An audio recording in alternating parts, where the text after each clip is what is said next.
You ask Tiger to calculate. This deals with linear inequalities with one unknown.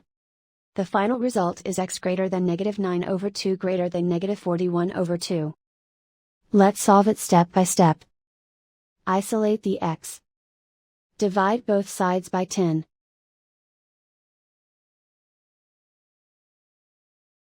Simplify the fraction.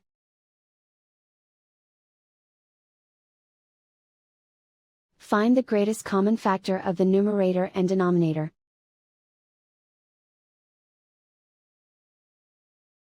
Factor out and cancel the greatest common factor.